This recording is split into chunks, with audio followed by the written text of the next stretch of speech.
È un vero piacere conoscerla. Lei è assolutamente radiosa stasera. He was a man who commanded boardrooms with a single glance, a billionaire forged in steel and strategy. She was a woman invisible to his world, pouring wine and clearing plates, her dreams buried under mountains of debt. But a secret bound them: the Italian language. When Matteo Rossi, CEO of Rossi Global, brought his intimidating mother to a restaurant, he expected a night of tense negotiation with his fiancée. He didn't expect to overhear the waitress murmuring to his mother in a forgotten dialect. And he never expected to hear his mother, a woman who trusted no one, grasp the girl's hand and say, "You just stole my heart." Matteo Rossi existed in a world of pressurized glass and brushed steel. His office, occupying the 90th floor of the Rossi Tower in Manhattan, offered a view that swallowed the city whole. But Matteo rarely looked at it. His focus was always on the reflection in the glass, the spreadsheets, the market tickers, and the unwavering, cold logic that had tripled his family's fortune. At 34, Matteo was the undisputed king of Rossi Global, a conglomerate that had evolved from his grandfather's Tuscan leather-making shop into a behemoth of luxury automotive design and high fashion. He was respected, feared, and perpetually engaged. His fiancée, Victoria Davenport, was an engagement of logic. She was the daughter of Silas Davenport, the head of Davenport Industries, a rival in the tech sphere. Their impending marriage was less a union of hearts and more a merger of titans, a $50 billion deal that would secure their family's dominance for the next century. "The contracts are ready, Matteo," Victoria said, her voice as crisp as a new banknote. She was standing in his office, perfectly silhouetted against the skyline, adjusting the silk cufflink on his Brioni suit. "My father is expecting the announcement at the gala on Friday." "He'll have it," Matteo replied, his eyes not leaving the screen. "Good." She kissed the air beside his cheek. "I'll see you at La Goccia d'Oro tonight. 8 o'clock. Don't be late. Your mother is insistent." Matteo's jaw tightened. His mother. Mama. Isabella Rossi had arrived from Florence 2 days prior, and she was a storm of old-world tradition in his sterile, modern life. She despised New York, she despised the impending merger, and she despised Victoria Davenport. "Why that place?" Matteo asked, finally looking up. La Goccia d'Oro, the golden drop, was aggressively authentic, painfully expensive, and, according to his mother, the only place in the city that didn't serve garbage masquerading as cucina italiana. "Because," Victoria said, her smile not reaching her icy blue eyes, "she refused to eat at the plaza. She said it tasted like a sad American's dream of Italy." Her words. 8 overlook, Matteo. She swept out, leaving a trail of expensive, sterile perfume. 20 blocks south, Emily Bianchi was polishing wine glasses until they squeaked. Her world was not glass and steel. It was steam, clattering plates, and the scent of garlic and basil.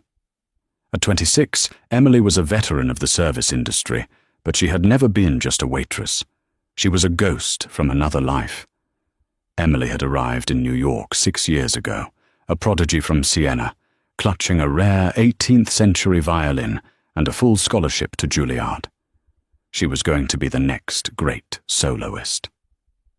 Then, disaster struck. A mysterious blight had wiped out her family's small vineyard in Tuscany, the same land her nonno had farmed. Within months, her father was facing bankruptcy from a predatory lender. Emily's scholarship was gone, sold to pay the first of many debts. Her violin was gone, sold to pay for her mother's medical bills. Her dream was gone, replaced by a black uniform, sore feet, and the humiliating dance of serving people who had what she had lost. She worked doubles at La Goccia d'Oro, sending every spare dollar back to Siena. Her only connection to her old life was the language. She spoke to her mother every night in their thick, lyrical Tuscan dialect, a language of home that felt like a shield. "Emily!" barked Mr. Henderson, the manager. "Stop daydreaming. We have a VIP table coming in. The Rossi party. Don't mess this up. The mother is supposedly a dragon, and the son owns half the city. Be invisible. Be perfect." Emily nodded, her stomach sinking. Rossi. She knew the name. Their cars were sleek, predatory, and cost more than her family's entire vineyard. She straightened her apron, tucked a stray curl of auburn hair behind her ear, and prepared to be invisible. The dinner was a portrait of tension. Matteo sat at the head of the table, a king in his castle. Victoria sat to his right, radiating a frosty elegance, examining the rustic menu as if it were a legal document she was preparing to veto. And on his left, Isabella Rossi sat like a statue of judgment. She was a formidable woman, dressed in severe black silk, her grey hair pulled into a tight chignon. She had not touched her water and had already sent back the bread, claiming it was stale, though it was baked fresh an hour ago. "Matteo, francamente," Isabella muttered in Italian. "This place is a circus." And she gestured toward Victoria with a barely perceptible flick of her eyes. She wouldn't know a real Pizzi if it slapped her in the face. "Mamma, per favore," Matteo sighed, rubbing the bridge of his nose. "We're trying to have a pleasant evening." "Pleasant? You are merging your soul with a block of ice, and you call it pleasant?" Victoria, who spoke no Italian, smiled tightly. "Isabella, I do hope you're enjoying the ambiance. I find it so quaint." Isabella ignored her, turning her formidable gaze on Emily, who had approached to take their order. Emily kept her eyes down, her voice practiced and neutral. "Good evening. May I start you with an aperitif?" Victoria ordered a mineral water with a twist of lemon, no ice. Matteo ordered a Negroni, strong. Isabella simply stared at Emily, her dark eyes analytical. "What do you recommend, ragazza?" Isabella asked in sharp, formal Italian. Emily froze. It was a test. She could answer in English, be the invisible waitress. But something in the older woman's eyes, a deep, profound homesickness, called to her. Emily replied, not in the formal Italian Isabella had used, but in the soft, rolling dialect of their shared Tuscan homeland. "Mum, if you permit me, the evening is a bit cold. Perhaps something to warm the heart. We have a ribollita that isn't on the menu. It's like my grandmother used to make." The entire table went silent. Victoria looked confused, then annoyed. "What is she saying, Matteo?" Matteo himself was stunned. His mother's specific dialect was thick, almost archaic. He barely understood it himself. He had expected the waitress to be flustered. Instead, she had answered as if she'd been born in the next village over. Isabella's stern mask cracked. A look of pure, unadulterated shock crossed her features. She leaned forward, ignoring her son and his fiancée completely. "You are Tuscan?" she demanded. "Yes, ma'am, from Siena, near San Gimignano." A rapid, passionate flood of Italian burst from Isabella. She asked about Emily's family, the last time she'd seen the Piazza del Campo, if the bread still tasted of salt. Emily answered every question with a warmth and familiarity that melted the ice around the older woman. They spoke of small, specific things. The smell of wild thyme after a rainstorm, the precise way to roast chestnuts, the feast day of St. Catherine. In 2 minutes, Isabella Rossi was laughing. It was a sound Matteo hadn't heard in years. It was full, rich, and real. "This is ridiculous," Victoria snapped, her voice low and sharp. "Matteo, Tell her to take our order in English." But Isabella held up a hand, silencing Victoria without a look. She was still focused on Emily.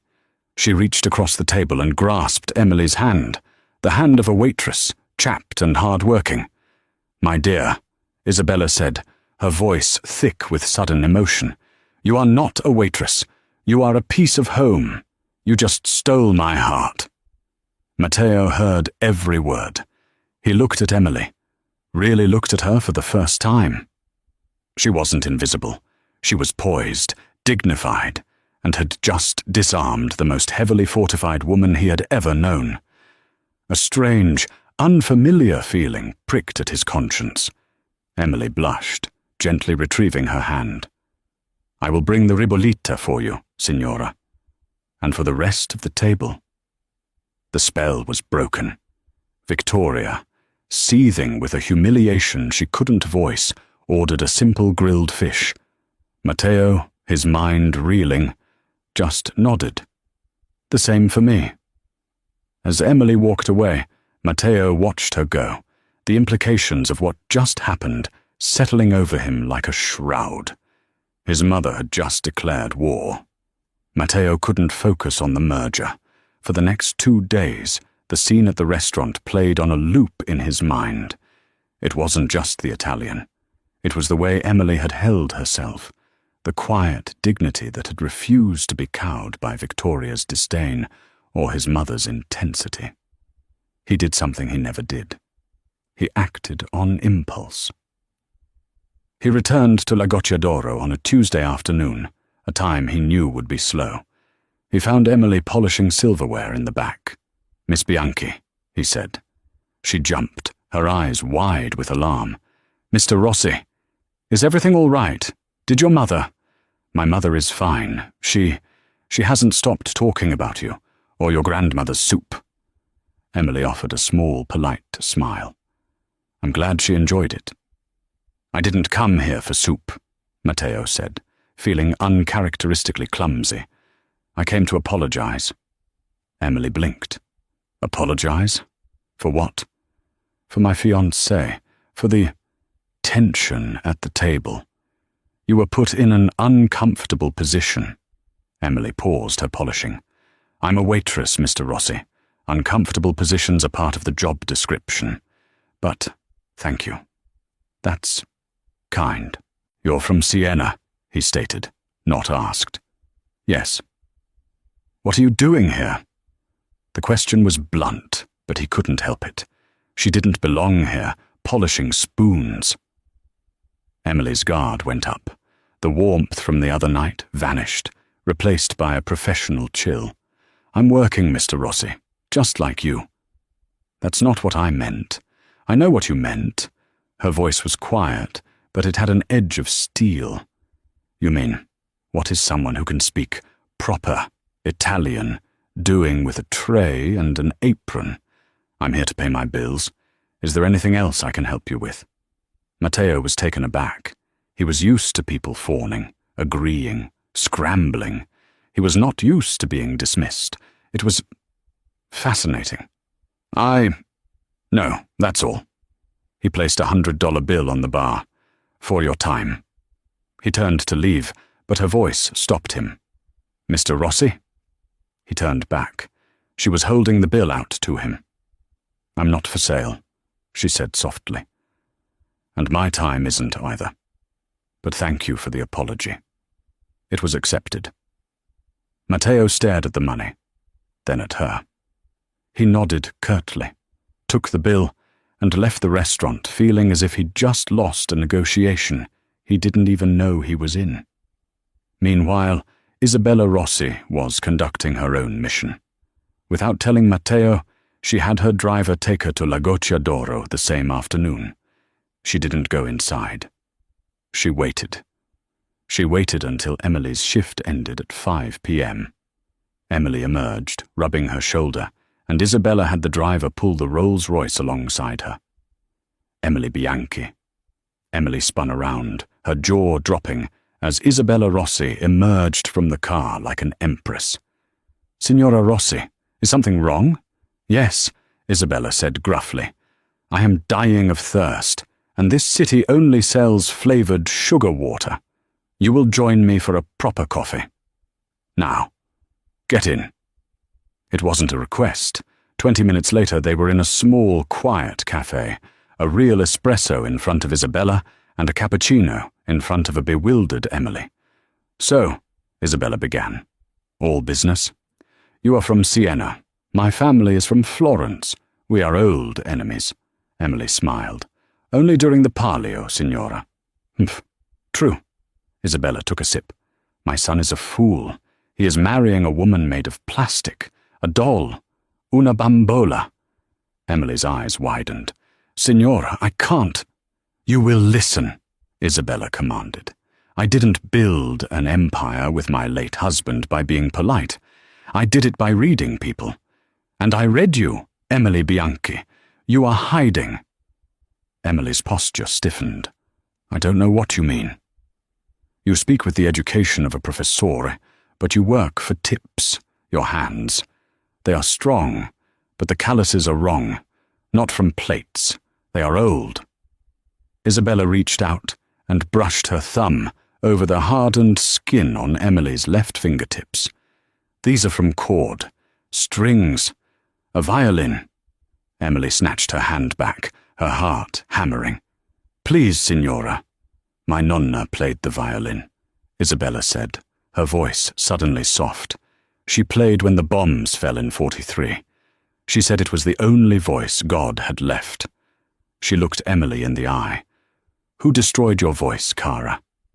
The kindness, so unexpected, shattered Emily's defenses. The story tumbled out. Juilliard, the scholarship, the vineyard, the blight, the debts, the predatory lender, a faceless corporation called Terra Acquisitions, her mother's illness, the violin, sold to a pawn shop on 48th Street. By the time she finished, tears were tracing silent paths down her cheeks. Isabella sat, unmoved as a mountain, until Emily was done. Then she handed Emily a silk handkerchief. "You cry. Good. It cleans the wound. Now stop." Emily wiped her eyes, embarrassed. "So," Isabella said, her voice hard as iron again, "you lost your family's land and your future to a blight, and you gave up." "I didn't give up," Emily flared. "I am surviving. I am sending money home." "Surviving is not living," Isabella retorted. "You are a Sienese woman. We are descended from bankers, artists, and saints. We do not survive.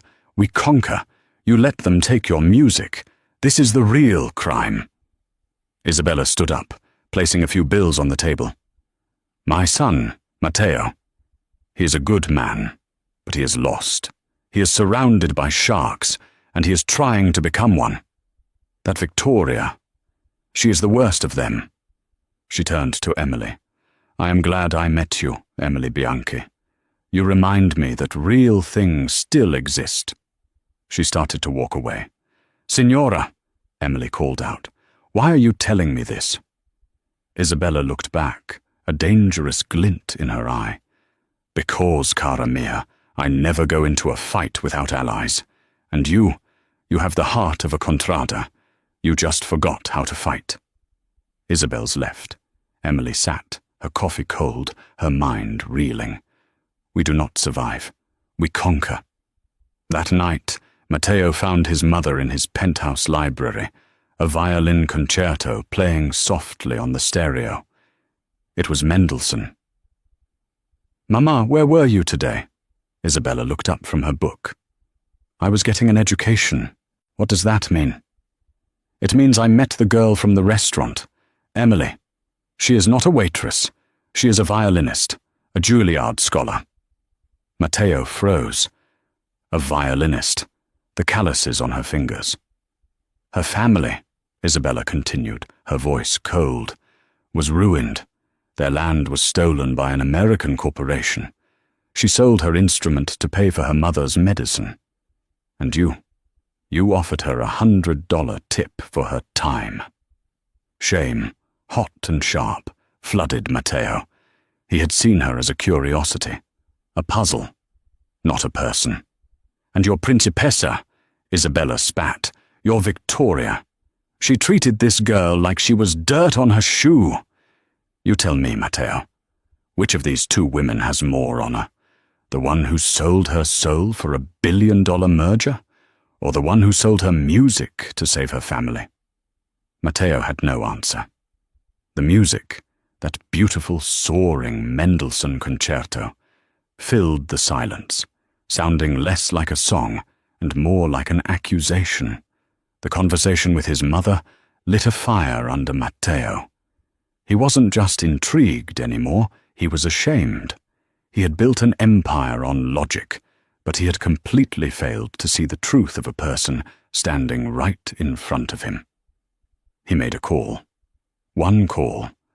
To Maestro Julian Vance, the famously tempestuous conductor of the New York Philharmonic, and an old acquaintance. He pulled a string, a thick, expensive string, and called in a favor he had been saving for years. He went to La Goccia d'Oro the next day, but this time he waited outside until Emily's shift was over. Emily. She saw him and her shoulders slumped. Mr. Rossi, if this is about your mother, it's not, it's about this. He handed her an envelope. She opened it. Inside was a single card. It read, Audition, Julian Vance, Lincoln Center, Thursday, 10 a.m. You will play Mendelssohn. Emily looked up, her face pale. What is this? It's an audition, Matteo said simply. Maestro Vance owes me a favor. He will give you 10 minutes. An audition? Mr. Rossi, I don't have a violin. There is a 1741 Guarneri del Gesù in my family's vault. It was my grandmother's, Matteo said. It is being delivered to your apartment as we speak. Consider it a loan. Emily was speechless. Tears welled in her eyes, but this time they were not of sadness. Why? Why would you do this? My mother said you forgot how to fight, Matteo said, his voice quiet. I don't believe her. I think you just needed a weapon. He paused. I was wrong about you, Emily. Please accept this. Not as a gift, as an apology. Emily clutched the card. Juilliard. Vance. A Guarneri. It was a dream she had forced herself to forget. Yes, thank you. I don't know what to say. Don't say anything, Matteo said. Just play. News of Matteo's charity travelled fast. Victoria Davenport had eyes and ears everywhere. A source on Matteo's security team told her about the violin.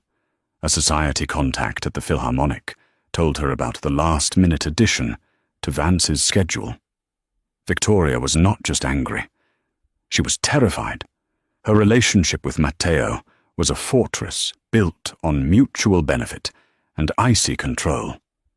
She knew, better than anyone, that it was brittle. It could not withstand the heat of genuine passion, either for music or for a woman. This Waitress was a threat to everything, to the merger, to her status, to her future.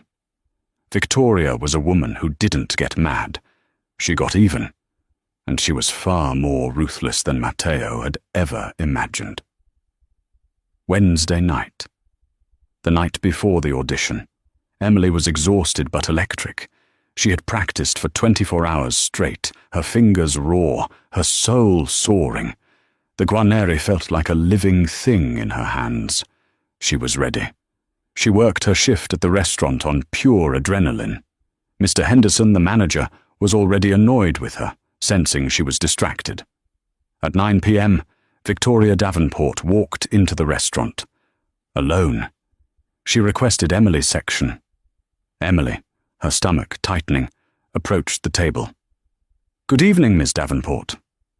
"A bottle of your best champagne," Victoria said, not looking up from her phone. "And bring an extra glass." Emily retrieved the champagne.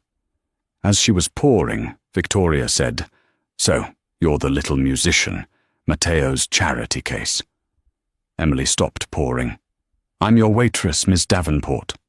"Oh, please, Spare me the act." Victoria finally looked up, her blue eyes like chips of ice. "You think you're special? Because you can speak his mother's peasant language? Because he bought you a fiddle?" "It's a violin," Emily said, her hand shaking slightly. "It's a toy," Victoria hissed, leaning forward. "And he's a man who gets bored with his toys. Let me tell you what's going to happen. You're going to go to your little audition. You'll fail. Because people like you always fail. You don't have the stomach for what it takes to win. And when you do, Matteo will be gone, and you'll be right back here, serving me." "Is that all, Miss Davenport?" Emily's voice was shaking with repressed fury. "No, that's not all." Victoria smiled, a thin, cruel smile. "I just wanted to see your face when your little dream collapses. You're out of your league. You're a little mouse trying to play in a palace, and you're about to be stepped on." Emily placed the bottle on the table with a firm thud. "If you'll excuse me, I have other tables." She turned and walked away, Victoria's cold laugh following her. An hour later, Emily was in the employee locker room, changing out of her uniform, her mind trying to block out Victoria's words. She just needed to get home, to her violin. Suddenly, the door burst open. Mr. Henderson stood there, flanked by 2 NYPD officers. "That's her," Henderson said, pointing. "Emily Bianchi?" one of the officers asked. "Yes, what's wrong?" Emily's heart stopped. "Mum, we've had a complaint of theft. Ms. Victoria Davenport reported her wallet stolen. It's a black, alligator skin wallet. We have security footage of Miss Davenport near this area, and then of you entering the locker room shortly after." "What? I didn't steal anything." "Mr. Henderson has given us permission to search your locker," the officer said, his voice flat. "Go ahead," Emily cried. "I have nothing to hide." The second officer opened her locker. He felt around, pushing aside her street clothes, her worn-out sneakers. Then he pulled something out, a black, alligator skin wallet. "No," Emily whispered. "No, that's not possible. I've never seen that before." "It's hers," Henderson sneered. "I knew you were no good, always so high and mighty." "Ma'am, you're under arrest for grand larceny," the first officer said, pulling out handcuffs. "No, please! I have an audition!" Emily screamed, panic rising in her throat. "Tomorrow morning, at Lincoln Center. You don't understand. She did this. Victoria. She was here. She set me up." "Tell it to the judge, kid," the officer said, snapping the cold steel around her wrists. Emily was dragged through the restaurant, the same restaurant where she had been praised by Isabella Rossi, in handcuffs. The other waiters stared. The patrons whispered. It was the ultimate humiliation. As they pushed her into the back of the squad car, she saw a flash of platinum blonde hair in a black town car across the street. Victoria Davenport was watching, her phone to her ear, a triumphant smile on her face. Emily's audition was at 10 a.m. She was being booked into Central Holding. Her dream wasn't just collapsing. It had been systematically, brutally executed. Matteo was in a late-night meeting discussing fiber-optic bandwidth when his personal phone buzzed. It was an alert from his head of security. Subject, E. Bianchi. Status, arrested. Location, NYPD 19th Precinct. He left the meeting without a word, his blood running cold. He arrived at the precinct looking like a thundercloud, his billion-dollar suit utterly out of place in the grimy waiting room. His high-priced lawyer, Samuel Harding, was already there, having been roused by Matteo's frantic call. "What the hell happened?" Matteo demanded. "Larceny," Harding said, flipping through a file. "Theft of a wallet. Value, $10,000 plus credit cards. The complainant is Victoria Davenport." Matteo's world tilted. "Victoria. Get her out," he ordered. "Now." It took 2 hours, a significant portion of Matteo's get-out-of-jail-free capital, and a very unhappy judge woken in the middle of the night. But at 3:17 a.m., a shell-shocked Emily Bianchi was released into his custody. She was pale, her eyes red and vacant. She hadn't said a word. "Emily," he said softly, putting a hand on her arm. She flinched away from him as if he were on fire. Don't touch me. "Emily, I'm getting you home. We'll fix this." "Fix this?" Her voice was a low, dangerous whisper. She finally looked at him, and her eyes were filled with a burning hatred that scorched him. "You fix this? Like you fixed my audition? Like you fixed my life by sending that Strega to my table?" "I didn't send her, Emily." "You brought her into my life," she yelled, attracting the attention of the night shift cops. "You and your mother, with your compliments and your apologies. You made me a target. You made me believe. You dangled this dream in front of my face, knowing she would tear me apart. Is this a game for you people? Do you enjoy watching the little people dance before you crush them? No, I swear I didn't know." "You knew," she sobbed, the fight finally breaking. "You knew what she was, and you did nothing. You set me up, or you let her do it. I don't know which is worse." "Emily, I will destroy her for this," Matteo growled, his own anger rising. "I don't want you to destroy her," Emily cried. "I want you to leave me alone. You've done enough. Go marry your monster. Go merge your companies. Just stay out of my world." She turned and ran. Not to the waiting town car, but down the street, disappearing into the pre-dawn darkness of the city. Her audition at Lincoln Center was in 6 hours. She was covered in jail grime, her spirit was broken, and her violin was locked in her apartment. Matteo stood on the steps of the precinct, defeated. He had offered power, and she had met it with pride. He had offered money, and she had rejected it. Now, he had offered help, and she had, rightly, accused him of being the source of the poison. He got back in his car and made 2 calls. The first was to Samuel Harding. "I want the security footage from La Goccia d'Oro, all of it, from the dining room, the kitchen, the locker room. I don't care what it costs. I want it on my desk in 1 hour." The second call was to his penthouse. His mother picked up on the first ring. "Isabella Rossi." "Mama," Matteo said, his voice raw. Victoria had Emily arrested. The silence on the line was absolute, a void of cold fury. "Matteo," Isabella said, her voice dropping to a lethal calm, "find the truth, or you are no longer my son." The line clicked dead. The war had begun. Matteo, fueled by rage and espresso, reviewed the footage with his lawyer and his head of security. "There," Matteo said, pointing.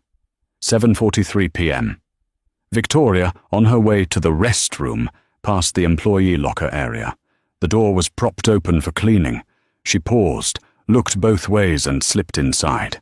She was in there for 30 seconds. She emerged, her purse clutched in her hand. "That's not enough," Harding said. "It's suspicious, but it's not proof." "Keep watching," Matteo ordered. They watched Victoria's dinner with Emily. They watched Emily's humiliation as she was arrested. "Wait," Matteo said. "Go back, the wallet. Zoom in on the wallet the cop pulled from the locker." They zoomed in. It was black. It was alligator. "Now, go back to when Victoria entered the restaurant." They rewound. Victoria walked in, holding her phone. Tucked under her arm was a black, alligator skin clutch, the same one she had when she left. She didn't lose her wallet," Matteo whispered. "She had 2. "A plant," Harding breathed. "She brought a decoy wallet, an identical one. She planted it, kept her own, and called the police." The cold, premeditated, psychopathic viciousness of it hit Matteo like a physical blow. This wasn't a crime of passion. It was an execution.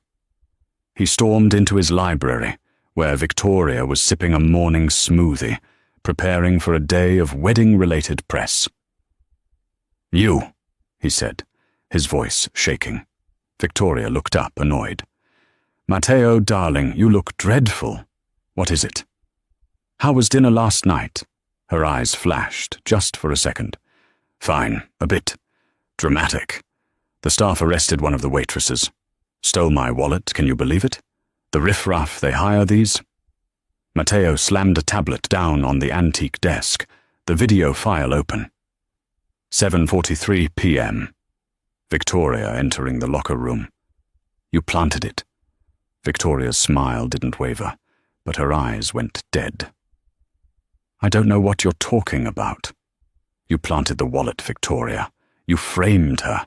You brought a decoy wallet to frame an innocent woman." "And what if I did?" she spat, dropping the mask. "That little tramp was threatening us. She was threatening our merger. She was distracting you with her sob stories and her Italian. I did what had to be done. I protected our future. You should be thanking me." Matteo looked at her, truly seeing the void behind her perfect features. "Our future? I'm cancelling the merger." Victoria laughed, a real, ugly laugh. "Don't be a fool, Matteo. You can't. Your board won't let you. My father will destroy you. This isn't about us. This is about business, and you will not let a violinist get in the way of a $50 billion deal. You're not that stupid." "Get out," he whispered. "What?" "Get out of my home, now." "Matteo, you're being hysterical." "Get out!" he roared, sweeping a Ming vase off a pedestal. It shattered against the wall. Victoria jumped, her face white with shock and rage. She grabbed her purse. "You will regret this, Matteo. You have no idea what you've just done." She stormed out. Matteo stood in the wreckage of his library, the Mendelssohn from the other night echoing in his head. He had won the battle. But Emily had lost the war. She had missed the audition. He had cleared her name, but he had failed to save her dream. He picked up his phone and called the only other person in the city he could trust. "Mama, it's done. But I need your help. I need to find her." While Matteo was confronting Victoria, Emily was walking. She had walked for hours, aimlessly, through Central Park, watching the sun come up. The 10 a.m. audition time came and went, a hollow ache in her chest. Victoria had won. She eventually made her way back to her tiny apartment, expecting an eviction notice. The manager, Henderson, had surely called her landlord. But when she got there, a different man was waiting, leaning against her door. He was older, in a rumpled trench coat, and looked entirely out of place. "Miss Emily Bianchi?" he asked, his voice gravelly. "Who are you? A cop?" she asked, her voice flat and tired. "Private. Name's Arthur Vance. No relation to the conductor, unfortunately." He held up a small badge. "I work for the Rossi family." Emily's heart sank. "I told him to leave me alone." "He did. He sent his mother, and his mother," Vance chuckled. "Sent me." "May I come in?" Emily was too exhausted to argue. She unlocked her door. The first thing she saw was the violin, the Guarneri. It was still there, gleaming in its case. She touched the smooth wood, a fresh wave of grief hitting her. "Mrs. Rossi wanted me to make sure you and the instrument were secure," Vance said, looking around the small, clean apartment. Sheet music was neatly stacked on a small desk. "She also wanted me to look into your problem, the theft." "It doesn't matter. I was cleared?" "Oh, you were cleared an hour after you left the precinct," Vance said, pulling out a small notebook. "Case dismissed, charges dropped. Mr. Henderson at the restaurant has been fired. Seems Rossi Global is a major investor in the parent company of La Goccia d'Oro. Funny how that works." "So, it's over," Emily said, sinking onto her small sofa. He cleaned up his mess. That, Vance said, is where you're wrong. That's not the problem Mrs. Rossi sent me to solve. I'm not a repo man. I'm an investigator. She wanted me to look into this. He tapped the sheet music. She told me your story. About Juilliard. About your family's vineyard in Siena. About the blight. Emily looked up, a new, sharp fear cutting through her exhaustion.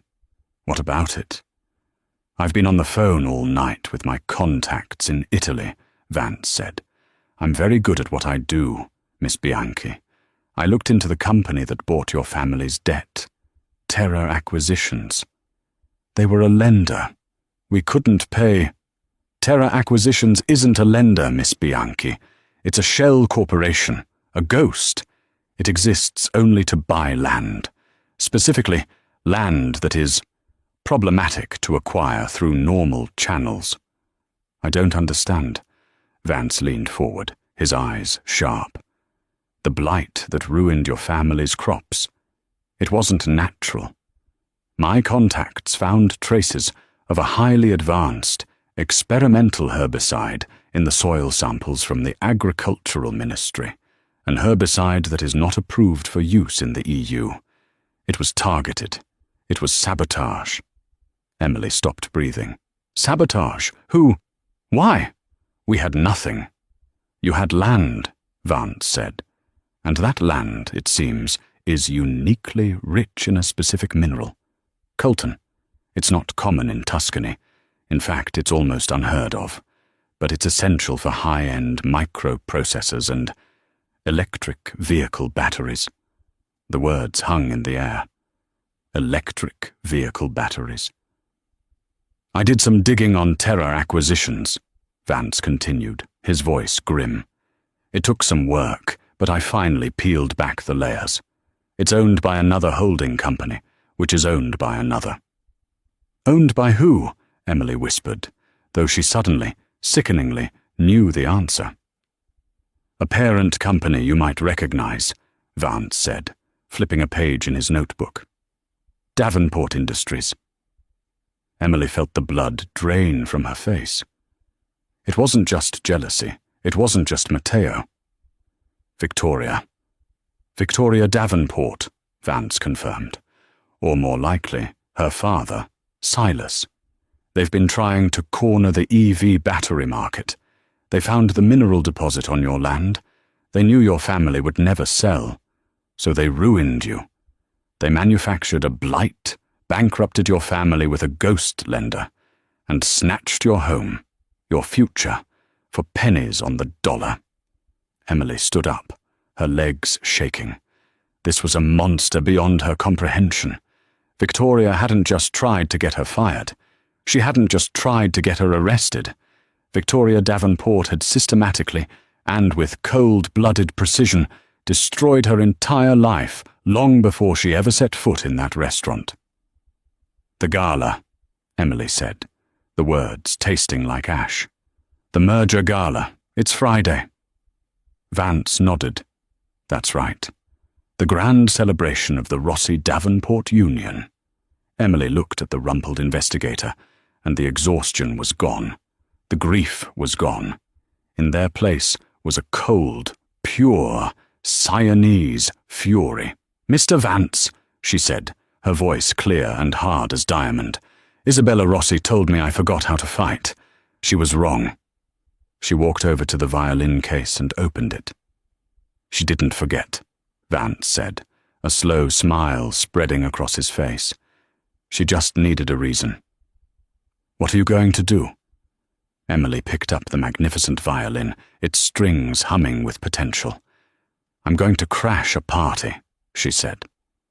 The Temple of Dendor at the Metropolitan Museum of Art was not merely a room. It was a statement, an ancient sandstone temple, gifted by Egypt and reconstructed brick by brick, stood as a monument to permanence, surrounded by a reflecting pool. Tonight, it was the backdrop for the forging of a new dynasty. 2,000 of the world's most powerful people draped in couture and dripping with heirloom jewels, buzzed with the energy of a $50 billion deal. A string quartet played softly in the background, but the dominant sound was the crisp clinking of champagne flutes and the murmur of congratulations.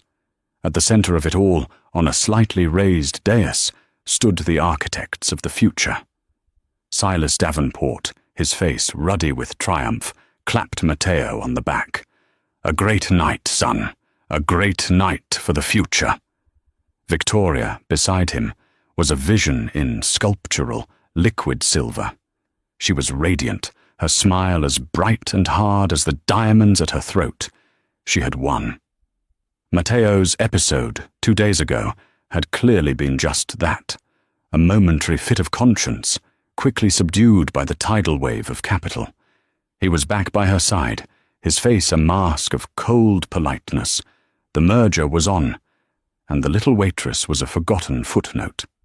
"Matteo, darling," she cooed, linking her arm through his.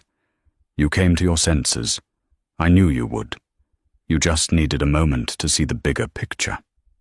Matteo looked at her, his expression unreadable. He felt the fine wool of his Brioni suit like a suit of armor. "You're right, Victoria. I am finally seeing the bigger picture." Beside him, Isabella Rossi stood silent, a marble matriarch in severe black silk. Her only concession to the event was a massive, blood-red ruby necklace that looked less like jewelry and more like a warning. She watched the room, her eyes missing nothing, her expression one of profound, patient calm. The string quartet reached the end of a Vivaldi piece. In the momentary silence, the massive bronze doors at the far end of the hall boomed open, the sound echoing off the stone and glass. The music stopped. The chatter died. 2,000 heads turned. A single figure stood, silhouetted in the entryway. As she moved into the light, a collective, stunned gasp rippled through the room. It was Emily Bianchi. She was not in a waitress uniform. She was wearing a floor-length gown of deep emerald velvet, a dress from Isabella's private collection that clung to her with the simple, devastating elegance of a bygone era. Her auburn hair was piled high, revealing the long, graceful line of her neck. She was pale, but her eyes were burning. She looked, as one guest whispered, like a sergeant painting that had decided to walk out of its frame. But it wasn't the dress that held the room captive. It was what she was carrying. In her right hand, she held a violin, the deep amber red of the Guarneri. In her left, a bow. She did not hesitate. She did not look at the staring faces. She walked directly toward the dais, her heels clicking with a steady, metronomic rhythm on the marble floor. It was not a walk. It was a procession. Victoria's face, a moment ago radiant, collapsed into a mask of pure, unadulterated horror. "What? What are you doing here?" she hissed, her voice a venomous whisper. "Security! Security! Get her out of here! Now!" 2 large men in tuxedos and earpieces moved forward, converging on Emily. "Stop!" The word was not a shout, but it sliced through the room with the force of a command. Matteo stepped down from the dais, his hand raised. The security guards froze. "Silas!" Victoria pleaded, her voice rising in panic. "Matteo, what is this? Some kind of joke? Is this your mother's doing?" "Matteo, my boy!" Silas Davenport boomed, still oblivious. "Is this a surprise performance? A little entertainment before the main event?" Matteo ignored him. He walked until he was standing in front of Emily. The room was so quiet, the 2,000 guests could hear the faint hum of the air circulation. He looked at Emily, his eyes asking a final question. She gave a single, almost imperceptible nod. He gently took her hand and turned to face the shocked and silent crowd. He led her to the small stage where a single microphone stood, ready for the merger announcement. "Victoria, Matteo said, his voice amplified, clear and cold as the reflecting pool beside them. You said I was a fool. You said I wouldn't let a little waitress get in the way of a $50 billion deal. He turned to the crowd. Ladies and gentlemen, thank you for coming. You are here tonight to celebrate the union of Rossi Global and Davenport Industries. You are here to witness the bedrock of any great enterprise: trust, honor, integrity. The crowd murmured, confused. Silas Davenport smiled, thinking this was a rhetorical flourish. Tonight, Matteo continued, I have learned that I was prepared to build a future on a foundation of lies. I was prepared to merge my family's legacy with a woman and a company that possesses neither. The gasp this time was a roar. That is a lie, Victoria shrieked, finally understanding. He's insane. He's humiliating me. Matteo, stop this. Am I? Matteo said. 2 nights ago, my fiancée, Victoria Davenport, a woman of immense privilege, went to the restaurant where this woman, Emily Bianchi, was working. He gestured to Emily. She framed her for the theft of her wallet. She planted a decoy wallet in Ms. Bianchi's locker and had her arrested, all to stop her from attending an audition that might have changed her life. All because she was inconvenient. It's not true, Victoria cried, her eyes darting to her father. He's making it up. Am I? Matteo said again. He nodded to the back of the room. The massive screens that were supposed to show a video celebrating the merger flickered to life. The room watched, in high definition, the security footage from La Goccia d'Oro. They saw 7:43 p.m. They saw Victoria's silver-gowned figure slip into the locker room. They saw her emerge 30 seconds later. They saw the police arriving. They saw Emily, in her waitress uniform, being led out in handcuffs. It's a deep fake, Victoria sobbed, grabbing her father's arm. It's not real. Silas, do something. But that, Matteo's voice boomed over her denial, cutting through the chaos, is not the real crime. That was just petty, vicious jealousy. The real story is why Miss Davenport felt so threatened in the first place. He looked at Emily, giving her the floor. Emily Bianchi stepped forward to the microphone. Her hand was shaking, but her voice was clear. My name is Emily Bianchi, she said. The entire vast hall leaned in to listen. I was a violinist.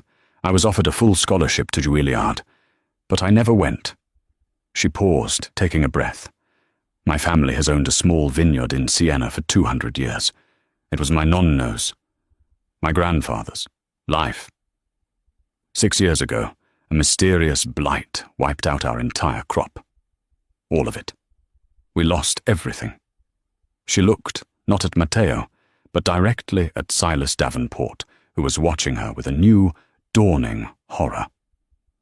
A company called Terra Acquisitions appeared, Emily continued, her voice gaining strength. They offered to buy our debt. They offered us pennies. We had no choice. They took our land. My family was ruined. My mother became ill. I sold my violin, the one my nonno gave me, to pay for her medicine. I came here. I became a waitress. I became invisible. This is slander, Silas bellowed, his face turning a deep, apoplectic purple. What does this have to do with anything? Security. Remove this woman. Terra Acquisitions, Matteo's voice cut in, hard as steel, is a shell corporation. It took my legal team 2 days to unravel it. 2 days to find that it is wholly owned by a parent company, Davenport Industries. The room imploded. The sound was deafening. The blight wasn't a blight, Matteo shouted over the noise. It was sabotage, a targeted, experimental herbicide.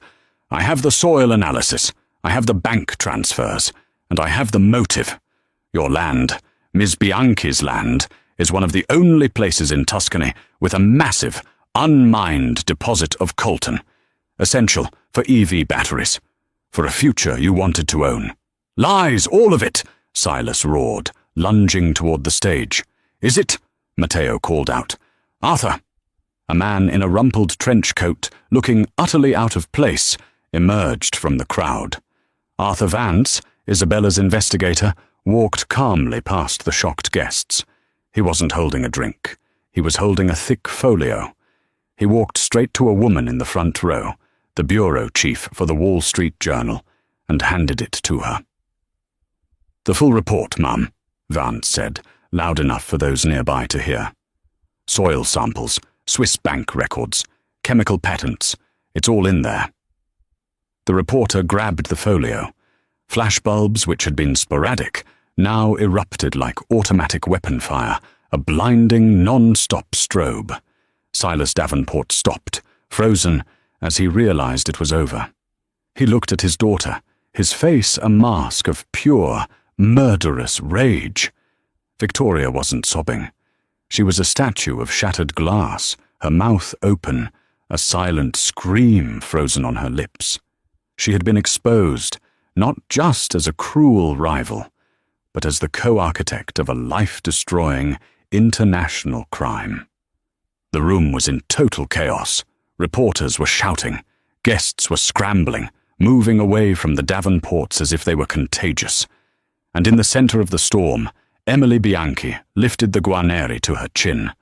She drew the bow, and a single, perfect golden note soared above the human wreckage. It was not a whisper. It was a command. The shouting stopped. The reporters froze, their cameras still raised.